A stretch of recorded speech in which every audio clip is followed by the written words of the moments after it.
아삭한 식감과 새콤달콤한 맛 때문에 전 세계적으로 사랑받는 과일 중 하나인 사과는 매일 한 개씩만 먹어도 병에 걸리지 않는다는 말이 있을 정도로 우리 몸에 유익한 각종 영양분을 고루 함유하고 있는데요.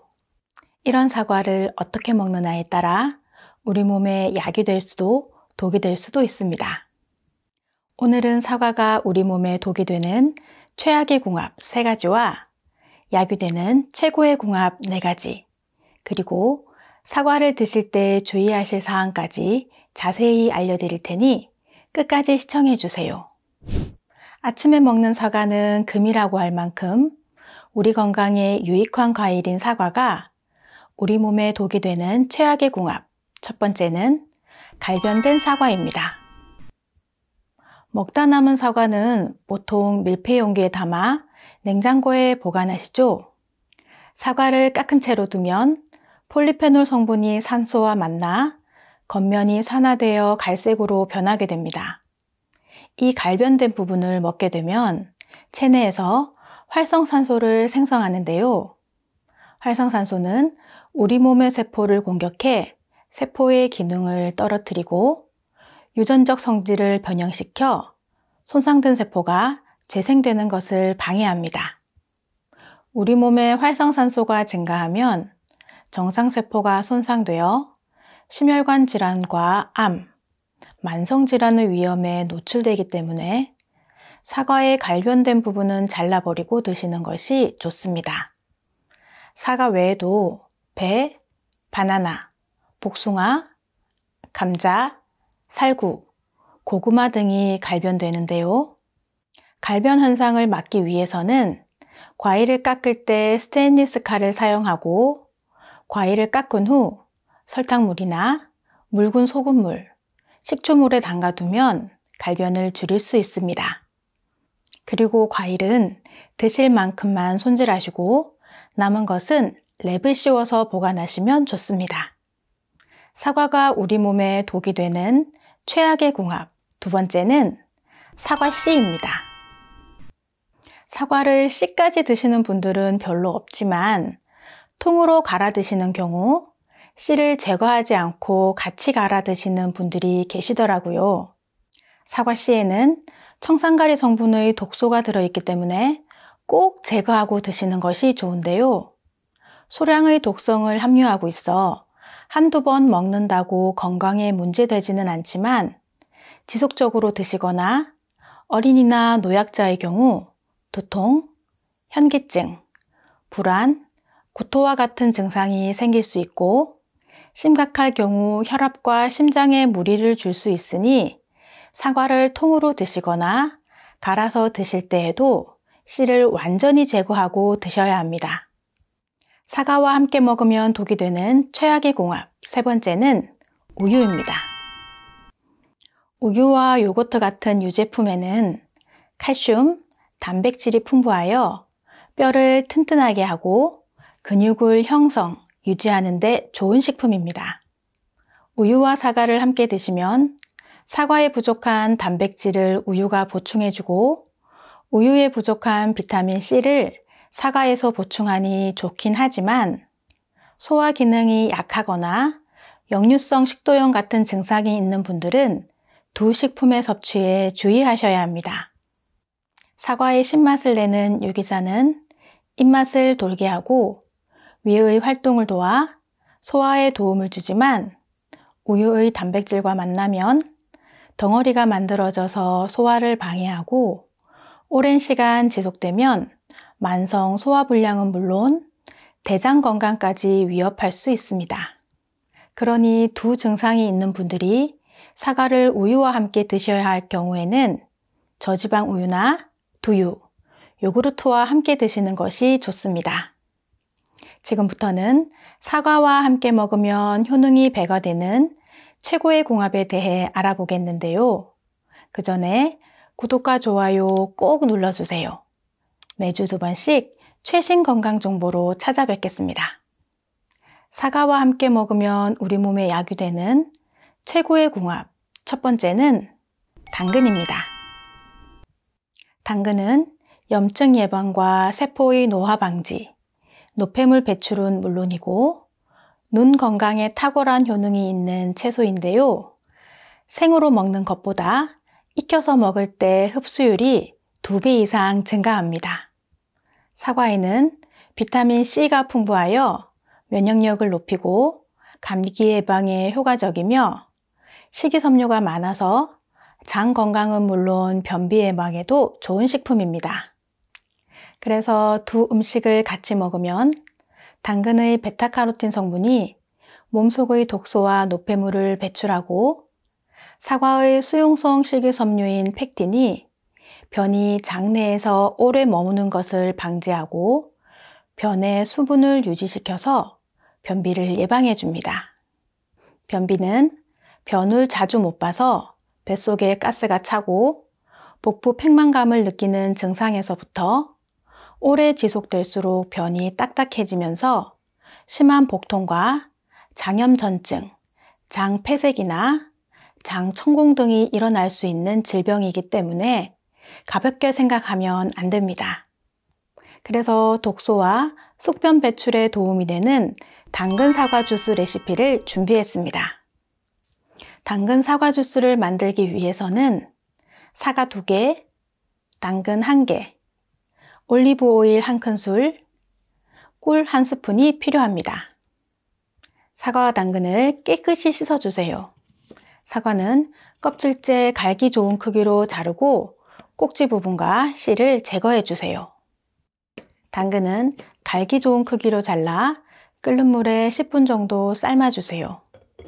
당근 속 베타카로틴의 흡수율을 높이고 주스의 목넘김을 부드럽게 하기 위해 삶아서 사용하며 당근 삶은 물은 나중에 주스 만들 때 사용해야 하니 버리시면 안 됩니다. 믹서기에 살짝 식은 당근과 사과, 당근 삶은 물, 올리브 오일 1스푼과 꿀 1스푼을 넣고 갈아주세요. 물량은 취향에 따라 넣으시면 됩니다. 이렇게 먹기도 좋고 건강에도 좋은 당근 사과 주스가 완성되었습니다. 장 건강은 물론 눈 건강과 혈관 건강까지 챙겨주는 당근 사과 주스 드시고 한결 가벼워진 몸을 느껴보세요. 사과와 함께 먹으면 우리 몸에 약유되는 최고의 궁합, 2번째는 꿀입니다. 꿀은 자연이 주는 천연 항생제와 천연 피로회복제 뿐만 아니라 천연 황산화제라고 불릴 만큼 다양한 성분이 가득한 식품인데요. 사과와 함께 드시면 면역력 증진과 피로회복에 도움을 줍니다.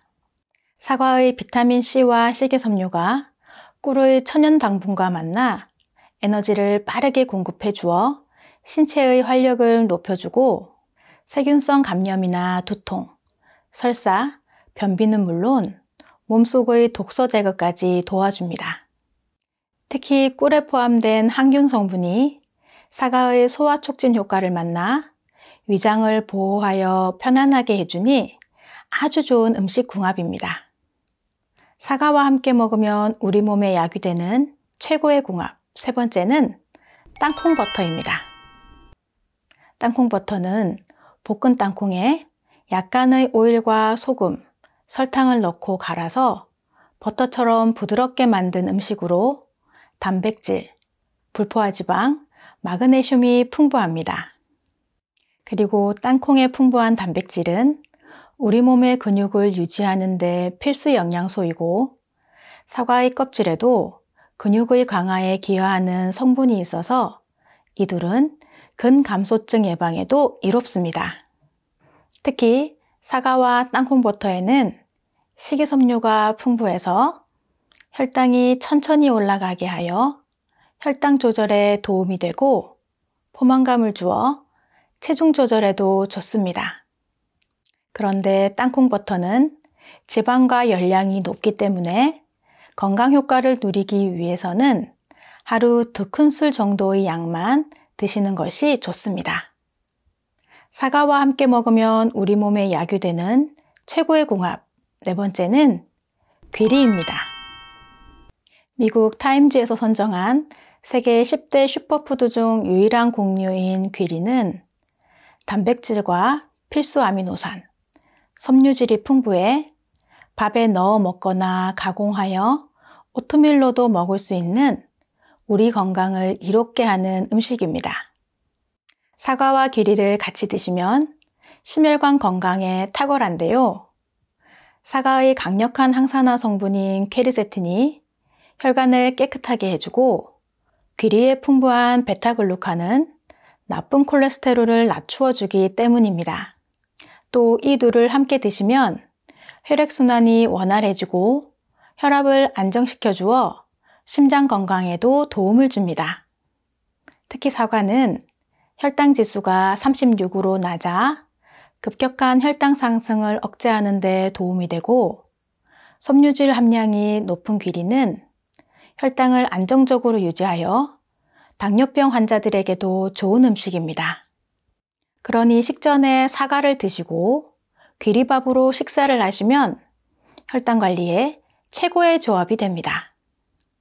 또 사과는 항산화 성분이 풍부하여 몸속 활성산소를 제거하여 세포 손상을 막아 암과 심혈관 질환 등 여러 질병을 예방하고 피부 미용은 물론 노화 예방에도 탁월한 효능이 있습니다. 그런데 이렇게 좋은 사과도 드실 때 주의하셔야 하는 사항들이 있는데요.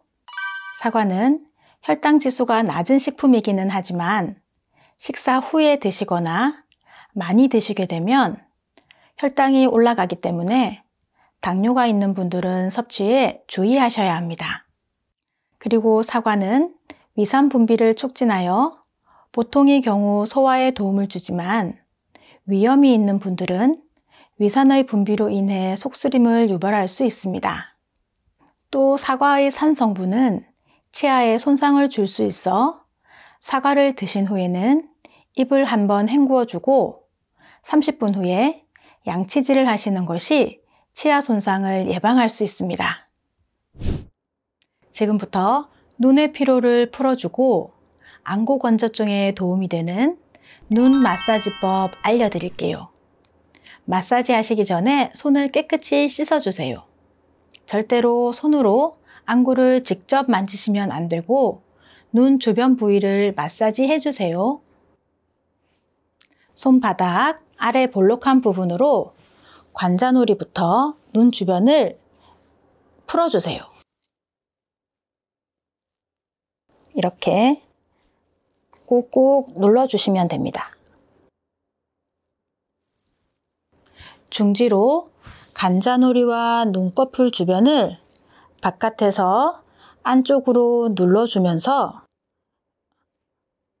콧부리까지 풀어주세요.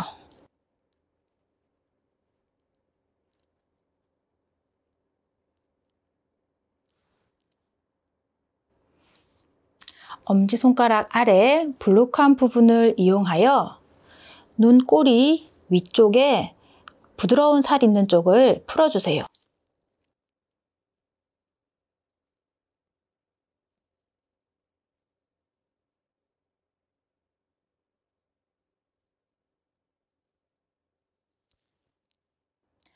엄지손가락으로 눈썹 뼈 안쪽을 이렇게 꾹꾹 눌러주세요. 이때 눈에 직접적으로 손이 닿지 않도록 조심하여 주세요.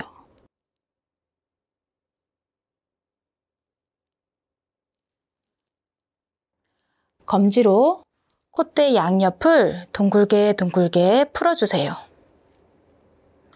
눈물샘 있는 쪽이라 이렇게 마사지 해주시면 눈물샘이 자극되어 뚫려집니다.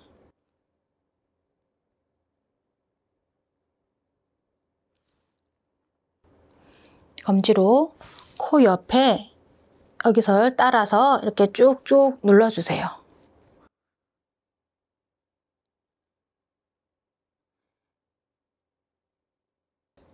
이러면 부비동까지 마사지가 돼서 코도 뻥 뚫리실 겁니다. 다음 검지와 중지를 이용해서 눈 주변을 톡톡 쳐주세요.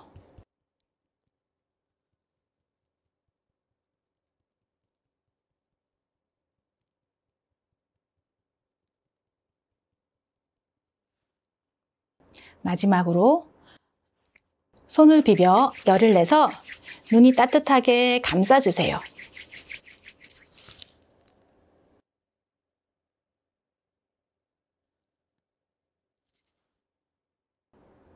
한 동작을 20초 정도 해주시면 눈 주위의 혈액순환을 돕고 노폐물 배출도 잘 이루어져 눈의 피로를 풀고 안구 건조증에도 도움이 되실 겁니다.